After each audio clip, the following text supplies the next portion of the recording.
ഇവിടെ ഇന്നലെ രാത്രി തുടങ്ങി ഭയങ്കര മഴയാണ്. വെളുപ്പിനൊക്കെ നല്ല മഴയായിരുന്നു. അപ്പോൾ ഈ മഴ കണ്ടിട്ട് മഴ കാരണം പള്ളിയിലും പോകാൻ പറ്റിയില്ല. ആകെ ഞങ്ങൾ മടി പിടിച്ചൊരു ദിവസമായിരുന്നു. അല്ലെങ്കിൽ എല്ലാ ദിവസവും രാവിലെ പള്ളിയിൽ പോകണേ. ക്രിസ്മസ് ആയിട്ട് 25 ദിവസം പള്ളിയിൽ പോകണമെന്നൊക്കെ വിചാരിച്ചുകൊണ്ടിരുന്നതാണ്. ഇന്നപ്പോൾ ഞാൻ അമ്മൂനോട് പറഞ്ഞു, അമ്മ നമുക്കെന്നാൽ വൈകുന്നേരം പള്ളിയിൽ പോകാമെന്നൊക്കെ പറഞ്ഞ് ഞങ്ങളൊരു 6:30 വരെയൊക്കെ കിടന്നുറങ്ങി. ഒരു വിധത്തിൽ എണീച്ച് എന്തൊക്കെയോ റെഡിയാക്കി. അമ്മൂന് സ്കൂളിൽ പോകാനൊക്കെ റെഡിയായി. അങ്ങനെ 8 മണിയായി. റെഡിയായി വന്നപ്പോഴാണ് അത് ഈ ചെടികളൊക്കെ ആകെ മറിഞ്ഞ് മഴയത്ത് കിടക്കും.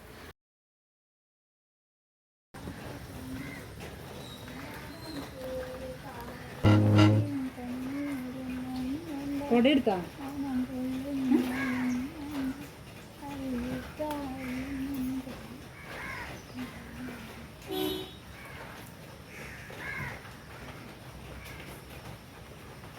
കെട്ടി വെച്ചേക്കണത്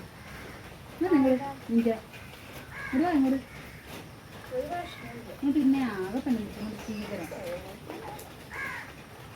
വേണ്ട അതല്ല മറ്റേ തുമ്പ് ഇതാക്കിയിട്ട് ഉരുണ്ടിരിക്കടി സ്ഥലത്ത് ചുടി ആ ചെടിയിലൊക്കെ ചെടി തൂങ്ങിയിരുന്നോളാൻ മഞ്ഞിനെ പോലെ. കളക്ടർ എറണാകുളത്ത് അവധിയെന്ന് പ്രഖ്യാപിച്ചിട്ടുണ്ട്. അവധിയെന്ന് പ്രഖ്യാപിച്ചിട്ടുണ്ടെന്നാണ്.